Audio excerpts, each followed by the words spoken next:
Welcome to this webinar today. We're pleased to have you joining us. My name is Bill Baker. I'm with Firestorm, and today we're discussing how to communicate during the 6 stages of crisis. Specifically, we're discussing the management phase. Our presenter today is Dr. Robert Chandler, and we're delighted to have him with us. Dr. Chandler is an expert in crisis communications. We invite you also to become our friend. Firestorm Solutions is our Facebook account. You can follow us on Twitter, Firestorm Soul. And there is a hashtag. That hashtag is Crisis Coach. Firestorm transforms crisis into value and empowers you to manage risk and crises. Firestorm expertise is crisis management, critical decision support, crisis communications, crisis public relations, and consequence management. But do keep in mind today that the presentation today is not complete without the accompanying oral comments and discussion, and the work product that we discuss must be read and considered in conjunction with your organization's personal counsel. In addition, this information should not be interpreted as legal advice or legal opinion. Our presenters today, Jim Satterfield, the president of Firestorm. He's accompanied by Robert Chandler, PhD. We're delighted to have both of them with us today. Jim, I'll let you go ahead and introduce Dr. Chandler, if you would, please. I will, and it's always exciting in this series as we talk about crisis communications and the various areas about it. For those of you who were waiting for the webinar to start, there was an extended... Oops. Sounds like I got muted and I got unmuted there for a second. But we had an extensive conversation prior to the webinar on Monty Python, which seems to be an appropriate topic as we're thinking about crisis communications and what needs to go forward. This is a 6-part webinar series, of which today is number 4 in that series. And I always enjoy Dr. Chandler and the insights that he shares as we go forward with these topics in looking. If you want to go ahead and mark your calendars now, and I'll remind you at the end, session number 5 is going to be on September the 21st at 3 p.m. Eastern Time for the session number 5 in the 6-part series. So as we look at this, I see a lot of things happening as we think about crisis communications and the management phase, which overlaps all of the areas from the risk assessment to the response, the managing of it and resolution. And today, as you're listening, I would encourage you to think about this not only in light of the emergency notifications and the communications that have to be dealt with and those types of events and areas, but also think about it in terms of the business crises that could exist within your organization. The concepts that we're talking about today apply if it's a product recall or if there's a brand or reputational issue that's coming into play. Those are all ones that need to be addressed. By the way, to let everyone know, Dr. Chandler is just back from working in the healthcare area in Alabama, and he is off on his next trip to China to be speaking there, although, Bob, I think your Chinese needs a little bit of work. Then he'll be back to our events, and he'll be joining all of us at the DRJ coming up at the end of September in San Diego. So there'll be a good chance to meet with Dr. Chandler directly, and then he's off to Austria. So the calendar looks pretty full here in getting all these things done and carried forward. So, Bob, as we start the management phase, where would you like us to start? Well, thank you, Jim. And, you know, one of the things about traveling to these different places is that the problems and challenges, although every local context is certainly unique, but the problems and challenges are universal. And so one of the reasons that we're looking at these 6 stages in a crisis life cycle is to fine-tune and focus our communication planning for communication effectiveness. And for those of you that have been with us through the first couple of presentations, we're going to talk about managing the crisis today and as we go through this. So the first 3 phases may not always occur in the sequence that we've outlined, and we've done that basically for a a teaching moment. I mean, there may or may not be a warning. You may not discern it in advance, and your risk assessment may be occurring simultaneously with your response. But clearly, at this point, we're entering the phase in the life cycle of an emergency, a crisis, an incident, a disaster, where you have to basically manage the event. This is no longer about just assembling your team and alerting them and sending out notifications and getting your risk analysis going. This is really about responding so that the crisis is going to, well, hopefully get better. You're going to make good decisions or quite possibly get worse. Now, the management phase is of indeterminate length. It lasts as long as you have to be actively managing whatever the incident is or whatever the problem is. And it really lasts until we get to the resolution stage. And the resolution stage will be in our next webinar. We'll talk more about that. So I really want to focus on the communication that goes on. And this is a transitional period from just whatever you had on autopilot, your alerts, to actually now convening your decision makers. Maybe it's a crisis management team. Maybe it's an ICS team, whatever structure you use, doesn't really matter. What we're talking about today applies to all of them, to talk about how we're going to manage this event. And let me be very clear, this webinar is just going to focus on the processes involved in the managing of the event.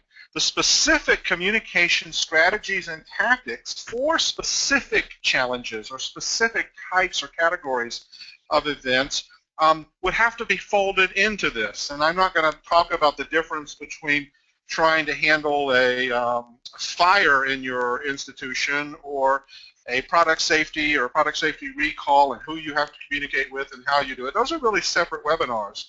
And so you would have to have your plan. Now, if today you've opened the newspaper and your senior management team is all listed on the Ashley Madison website and this is now a bit of a scandal, you have some very specific communication goals. In fact, you should call us, and maybe we can help you through some of that, or maybe, whatever the issue is.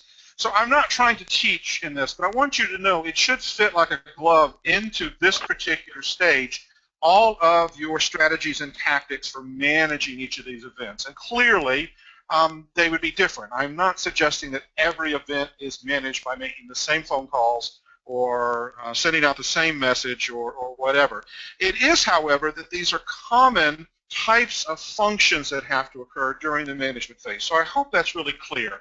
I could never do this in a single webinar like this to try and go through the entire range of communication strategies and tactics. We'll have to wait for future webinars, or you'll have to get involved with some coaching and training and mentoring. But in this case, we're talking about the processes that have to be up and running that you have to plan for, and where you pull the playbook out. You pull your message maps and your templates out. So you can gauge, as you're going through an event in the crisis life cycle, what you should be focused on. And that's really been what's been helpful, I think, using this model. So we knew about the warnings. We understood about the importance of communicating to determine the threat levels, the risk.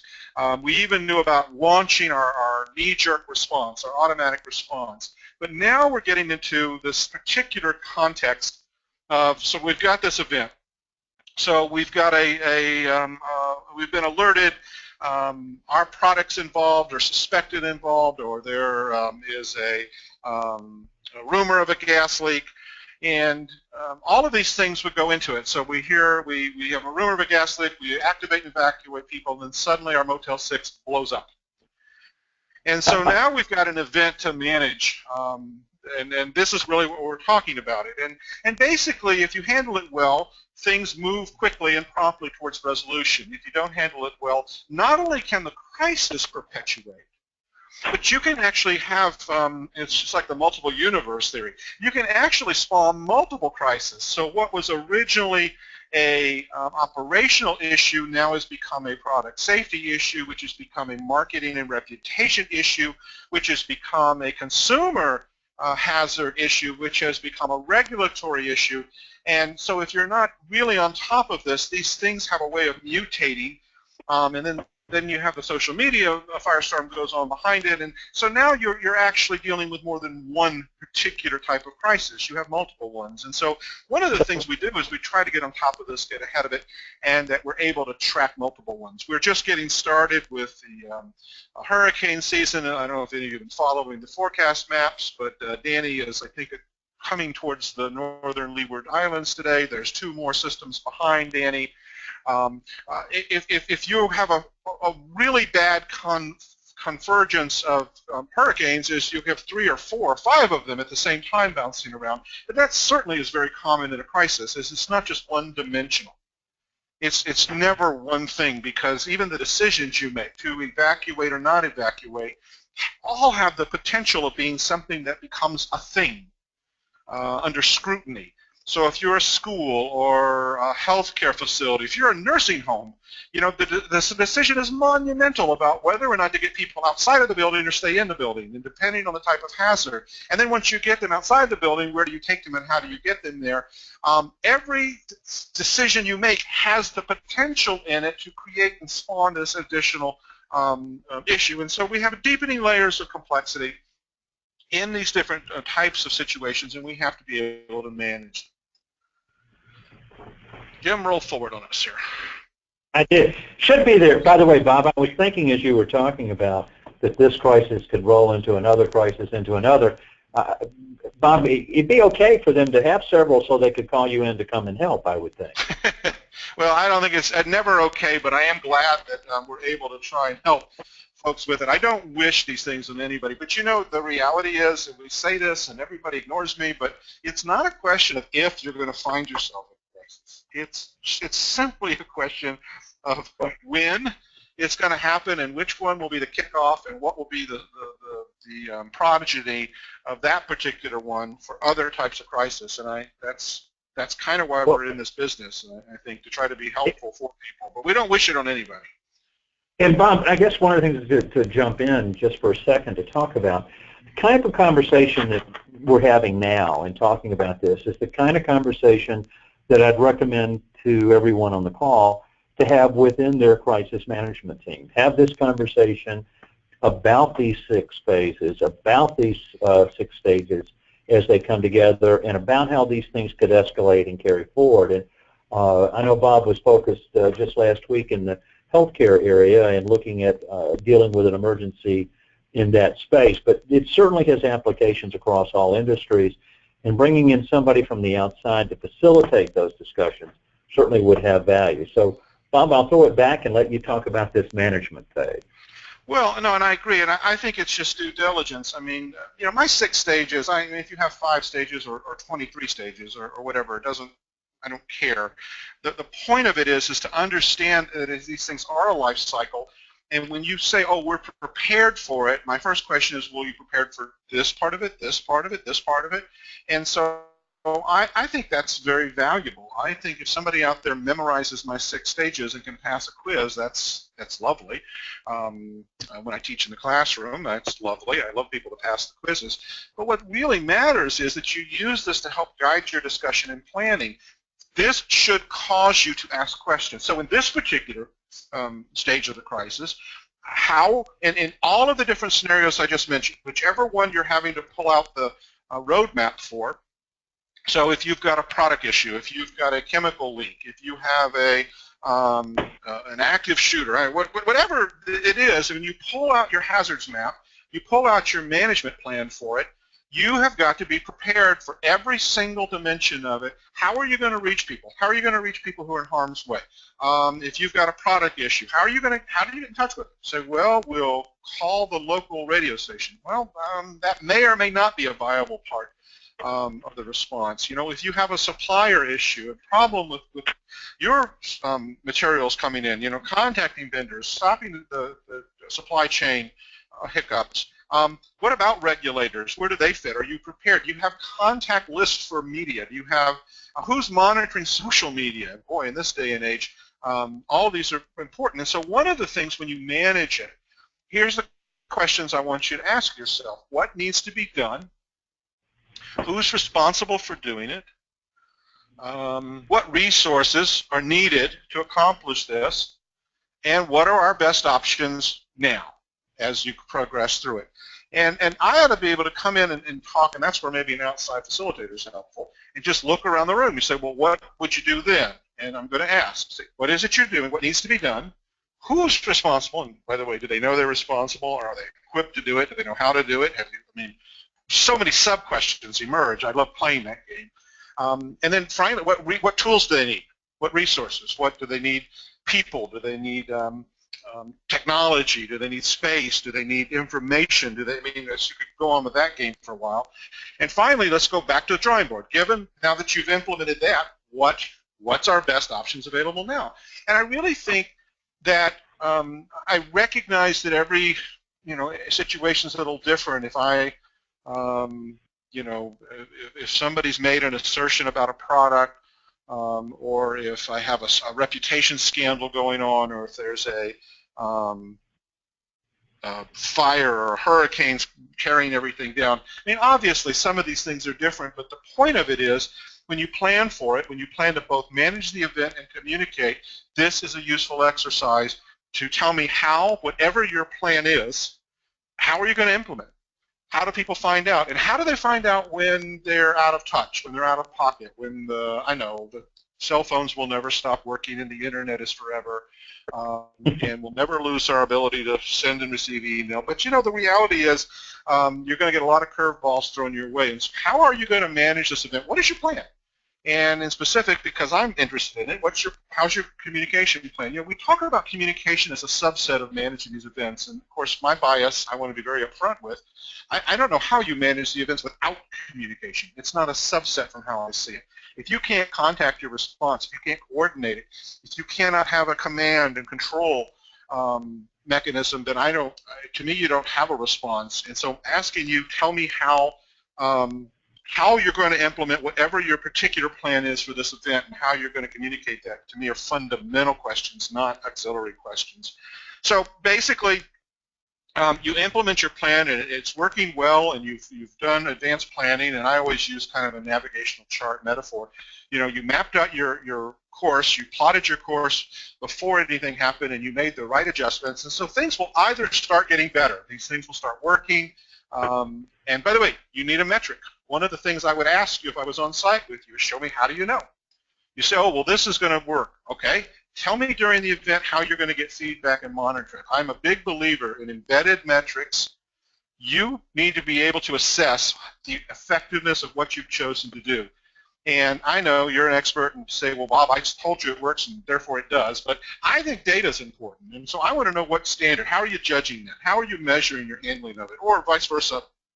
You failed to manage the crisis, and it's now gotten either worse, or it's expanded, or it's multiplied. By the way, those are easy metrics. Usually we can grab just off the table. There's more operations are now shutting down, more parts of your plant facility have been lost, more people have been hurt or injured. There's even more focus now in social media or even traditional media about your incompetence and lack of professionalism, and therefore you're not managing this very well.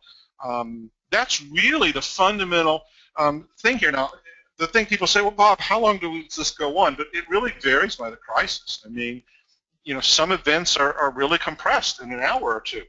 You've gone through the whole management phase. Others of them, you can manage an event. If you're drilling for oil, let's say hypothetically, out in the Gulf of Mexico, and you have a malfunction of deep water drilling equipment and you end up with an oil leak, could that go on for days and for weeks? Yeah, months. It's just not that out of the blue that you could say you could be in this phase for a real extended period of time, which raises other problems. It raises simple things about just how your plans work over time, how your people perform working extended hours in non-routine situations, and everybody's on a contingency activation, and the scrutiny and the problems and the nature of it.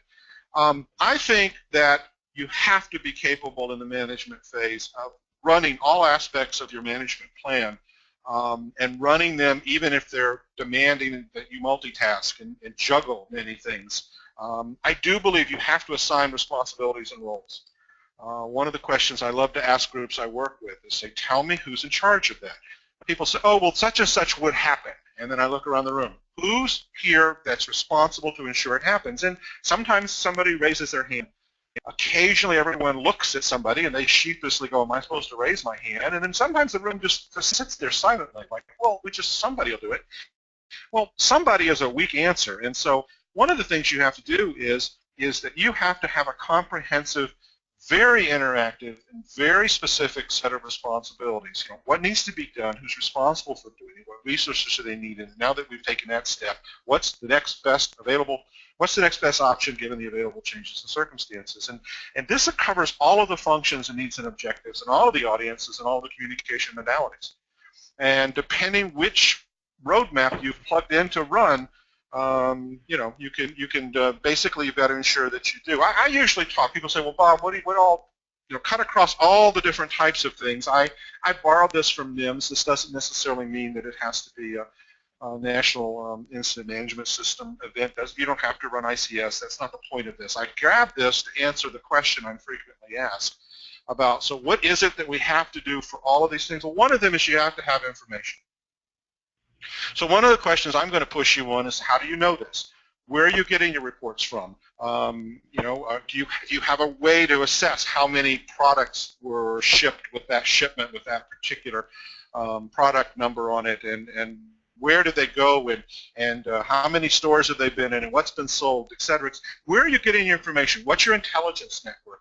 Are you monitoring social media where people are reporting, I bought this particular product and here's what I found in it, or here's what happened after I ate it or gave it to my pet? Information dissemination is the second thing. So quality in, quality out. I guess, what do the tech people say? Garbage in, garbage out. You can only communicate outward based upon the reliability of the information that you have a system in place to get inward. And if you're just haphazard and you say, we're crossing our fingers that the rumors that reach me will be accurate and timely, that's a pretty weak plan.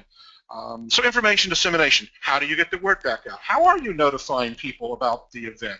How do you warn people about a product issue? How do you notify people about a fire or hazard in, beyond your immediate office, beyond your immediate facilities? Who else is on the notification list? Is it investors, stakeholders, regulators, neighbors, insurers? I mean, do you have this mapped out? And that's really the challenging question. Third is operational support. I mean, the whole point is to know what your mission critical business needs are and get either sustaining their operations or restoring those operations as quickly as possible. So one of the things that any good crisis management plan would be do a business impact analysis. You would be able to identify mission critical functions, and someone says we can only not make widgets for 24 hours, and then the supply chain is empty and we are just-in-time delivery systems. So we have unfilled customer orders, and then somebody's going to turn to one of our competitors and this is a terrible thing. We can't be down more than 12 hours or 24 hours or 48 hours or whatever you determine. So what are you doing to get either operations back up and running in the middle of managing this, or how quickly they can be restored? And those functions are there. And then the final one, which is kind of slipped on our screen here, my apologies, is your liaison and your interaction with others. This would include partners. This would include all the different communication functions with those both inside and outside an organizational boundary. They could be supply chain partners. They could be marketing partners. They could be law enforcement authorities, first responders. They could be the local healthcare facilities. One of the things I really recommend is something we call networking, and it's not quite the IT version of networking, although it's very similar. The idea is to know exactly who in any type of scenario are going to be these critical partners. And if you say, well, we need to know how many more people we can send to the ER at our local hospital, how are you going to know that? Who is your contact? Have you built that in advance? Liaison work in terms of doing it. So 4 functions. Go ahead, Jim. Bob, I apologize for the screen and that being down below, but I wanted to jump back in. And I think we think about communication so much as the message. It could be in a text, or it could be a PA system, it could be a press release, it could be a conversation, and it's on the sending. And I want everybody to make sure you hear what Bob's saying. It's also about what you're receiving. What the metrics that he talked about, the intelligence network, and most of the folks that when we go into the crisis to try to manage the event, we find that they haven't built an intelligence network to be able to see, is their message being understood? Are people reacting the way that they wanted them to react? Whether it's in the NIMS type of an area, evacuate or shelter in place, or if it's in the actions that you want them to take. That element of closing that loop becomes extremely important as we go back forward. And so thinking about these 4 elements will be important as you test your plans to see if they're going to come together. And we'll mention something about testing plans toward the end of the webinar in just a minute. So Bob, I think you did a great job of pulling those things together, and I'm trying to get my computer to do that with the cord there in the image on the right. I think that'd be kind of nice if I could have the speak here box and the listen into the can would certainly help to go forward. Yeah, well, we're nothing if not high tech. Yes, it's. Well, we do the best we can as we are.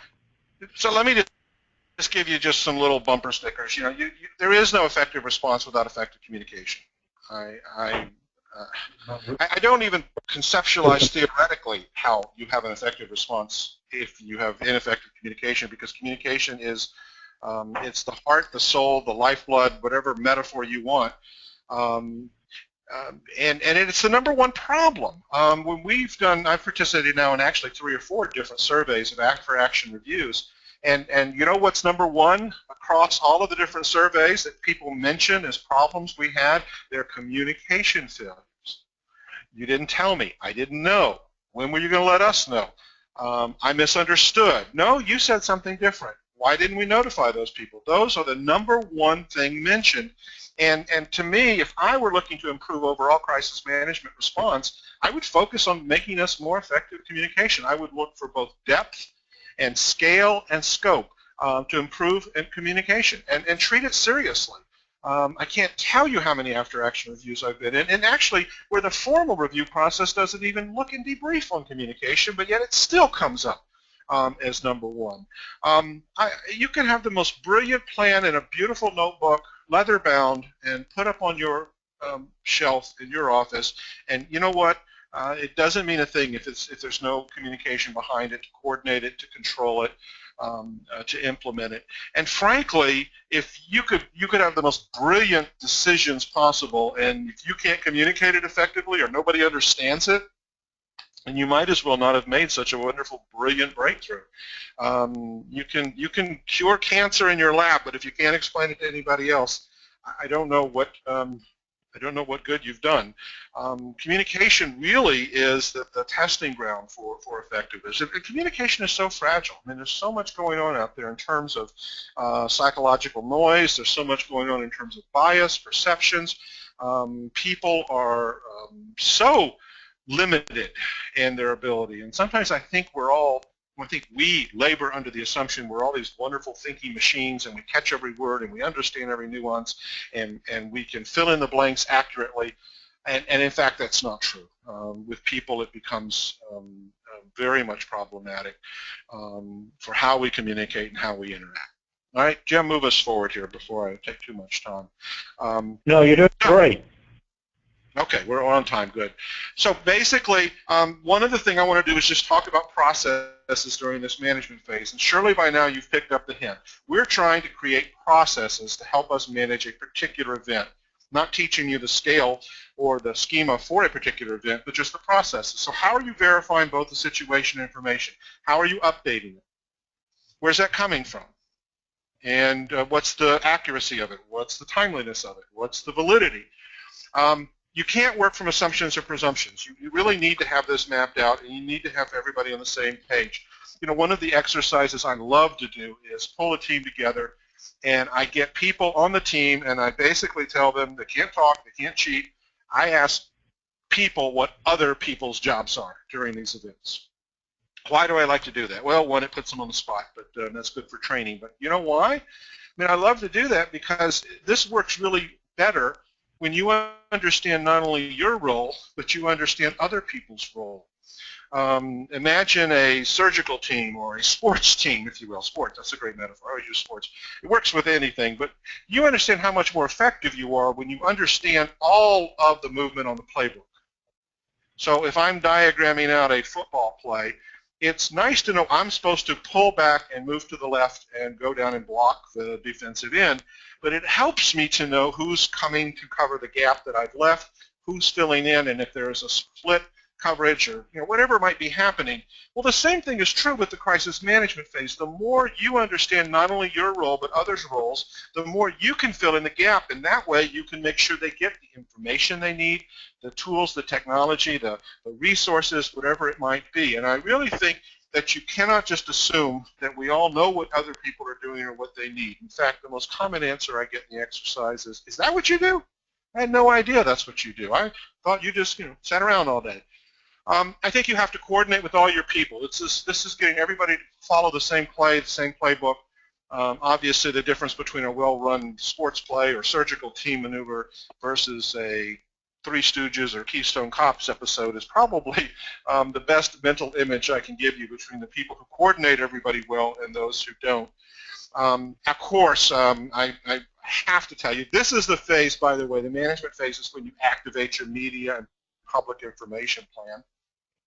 Notice I haven't talked a lot about that in the previous phases because it's really not a priority until you get to the management phase, and it's one of those multitasking things. So now there's the thing of setting up an information center, perhaps a joint information center. Where's your spokesperson? Where's your press releases? How are you working the media? How are you communicating to the public? And of course, in this day and age, I'm going to ask you, what's your social media plan? That's where people are going to look for these things. And in all of this that you're doing, you're going to have to stay on message. There is no internal-external division anymore, not in the world of social media and everything online, and anything you say or do or send is going to be broadcast around the globe. So I really want to focus on staying on your message. That's why message maps are so important. Make sure the content, the tone, the way you present it is all done according to your plan. And remember, uncertainty, anxiety, and information needs are rampant, and everybody wants to know more, and you're going to be scrambling unless you've got a great information plan to keep up with that hunger and that demand. Finally, the other thing during the management phase, regardless of which play we're running from the playbook, document, document, document.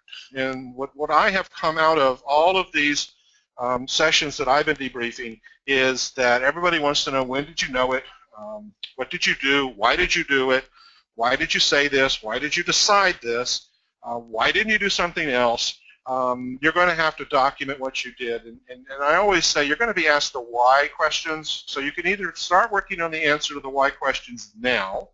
Why would you do that in this situation? Where you have a little bit of time and you can develop your reasons and train people as to why we're doing it, which actually aids with compliance. Or you can wait to the middle of all this hubbub and try to decide the why. That's a little tougher.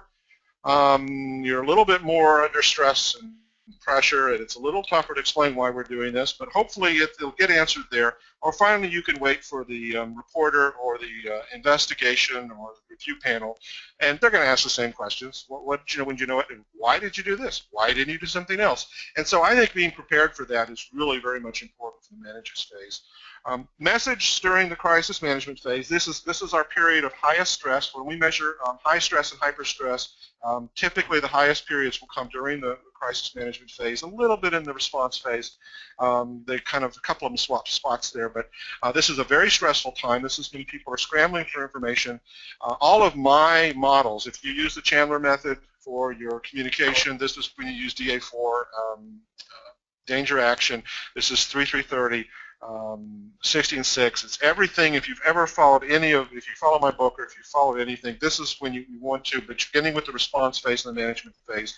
Your communication has to be clear, simple, specific, behaviorally oriented, and it has to address the kinds of needs that people will respond to, and you have to adapt to them. And so this is really very important to maintain your focus. This is not the time for lots of jargon-filled long exposés about the chemical analysis behind something. I mentioned this is the phase we activate our media plan, and so you need to have that completely ready to roll out. And hopefully you've got a set of spokespersons and they're prepared. when you're speaking publicly. And by the way, everyone's a public spokesperson to some degree or another. I've got so many examples of media and non-traditional media, new media, that follow workers on their way out to the home supply store to get supplies in the middle of something, and just follow along and eavesdrop with them, or sit at the booth next to them when they go break for lunch. And so everyone's needs to be, in fact, I'm actually a believer that everybody should get some basic fundamental survival media training to understand at least how to answer a question, or how to not answer a question effectively from the media. Everybody gets a little bit, but basically your talking points are focus on people.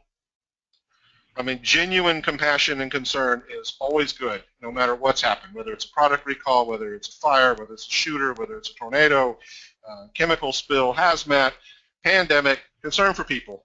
2, bolster or reinforce the efforts that you are undertaking, or your organization, or your school, or your association, or your business, your corporation, doesn't matter to me. Reinforce that. Tell me what you're doing to focus on fixing the problem, resolving it, mitigating it. Provide messages of where you take responsibility for the things for which you're responsible. That's actually pretty important. Lawyers get nervous sometimes with taking responsibility for things, so I mean, vet this in advance. These should not be things you make up on the spot. If your attorneys and legal counsel doesn't think you should take responsibility for anything, then that's your business. It's not mine. I'm just telling you in terms of people that are looking for you, the things for which you are responsible for, take responsibility, maintain some integrity, and continue to try to work for them. And I suggest that this is not the time in the middle of the management phase to start blaming others, and it's not our fault. It was our supplier's fault. We didn't know that. But, who thought that the peanuts would have salmonella in them, blah, blah, blah. I really don't think the management phase is the time to do this. I would focus on getting the incident, the crisis, the emergency, whatever it is, managed first. And when we get to resolution and then into recovery, we can do more with the idea of self-defense and repair. The only other thing I'll mention in the management phase is that I really believe in two-way communication strategies. Jim made a good point a few minutes ago. Let me re-emphasize it. So many people focus on, saying something, preoccupied with sending messages, that we spend sometimes way too little time listening or focusing on inbound information. And I think a true communication plan is balanced in that. Actually, it should be balanced in everything. I mean, if the person who talks the most often doesn't know the most. In fact, maybe there's a correlation between talking and not knowing what they're talking about. But you've got to get your whole situational evaluation from as many sources. You have to check that information. You have to learn as much as you can. I'm a big believer, by the way, in the new social media platforms. It's a wonderful source of inbound information. I think you should ask questions. I think you should listen. I think that you should have a system in place. And I do think people need training in how to handle that. And I believe in two-way communication in terms of interaction. So the management phase may be the longest. It might be the most difficult in terms of multitasking. It certainly has more concurrent processes underway than any other of the phases in the crisis life cycle that we've talked about. And it can be among the most stressful, distracting, and challenging of all of the stages. Your specific game plan for your strategies and tactics to manage a particular event have to fit into this phase of how that you implement them. So you not only need those specific crisis management strategies, but you need a way where the processes, I'm talking about processes, will facilitate and help you implement those. And if, from my standpoint, the communication is the most important process, that it doesn't work without it. So understand your plan. Yes, of course. Understand the functions and tasks that contribute to a successful implementation of that plan. And by the way, the planning process itself, planning both for the event and planning for communication, in some ways I have found is more significant than the finished plan. And that's, maybe Jim and I can banter over that in a bit. But just going through the planning, thinking about it, exploring it mentally mapping out things is sometimes, as I have found, it's even more important than that you get a wonderful, pretty, lovely printed with calligraphy, leather-bound management plan that you put on the shelf. I mean, there's value. You have to have a plan. I'm not questioning the need for a plan, or even a written plan. I'm just saying the planning process itself may prove equally beneficial, if not more so. So your plan is your roadmap. It should guide your decisions, your actions, and most certainly your communication guides it, and it guides your communication, so it's interactive. You can't predict everything, and so like that navigational chart, you can plot the course, but you better make sure that you're able to read the signs, check out the weather, and make adjustments as you go along, because there's going to be things that are unforeseen or unexpected, unanticipated, and that's really my recommendations for this. I think that the phase of actively managing the incident, the crisis, the event, is obviously the heart, and it's what a lot of people just jump right to this. But certainly being prepared for communication to make your plan work and to implement your plan, I think is just critical. So, Bob, I think we're in agreement that the planning process, getting everybody together to focus on what can happen, to predict and understand the vulnerabilities and threats, their impacts, to establish what your home bases are in addition to the message maps, the types of actions and things that we need to go through, and then performing the training, the testing, and the exercising of it makes a big difference. So I think you're sharing a great deal of insights that will be beneficial to everyone as we go through this. We need to know what's going to happen, and we need to know that before now. Waiting until after the event to try to figure it out isn't going to work. And knowing before, both from an intelligence standpoint as well as a message, and then putting those things into place. I will share with everyone there are 2 virtual exercises tomorrow if you want to participate. One in the morning, on Wednesday. One is for schools on Wednesday morning, and there's one for businesses on Wednesday afternoon. Between the 2, there's about 400 organizations that are going to be participating in that. So if you want to get your crisis team together and go through what it's like to make decisions and communicate in a crisis, this will give you a hands-on opportunity to do that. And I think just taking the webinar series that we're doing on the 6 steps, having that conversation with your management team and talk about, well, how do we do that here? What's involved will make a big difference. So the exercises are on, I wrote tomorrow, I told a fib there, it's actually Wednesday. You can go to our website to sign up if you'd like to do that, and that's at firestorm.com. The morning session is for schools, and the afternoon session is for businesses. You want to make sure that your plans align to standards and best practices. Create the intelligence network, and we see that into a 4-phase process. One, an initial diagnostic examination. When something's going on, what is it, who's saying what are the issues, what are the facts around it. Then you can create an intelligence strategy around it, selecting the course of action, and then finally the ongoing intelligence monitoring really provides you the safeguard as we go forward. Now, from today's event, there is a brief that you can download off the Firestorm website around stage 4. It gives you that management phase, and it's a good topic that you can take and use that document as the genesis of a conversation within your organization.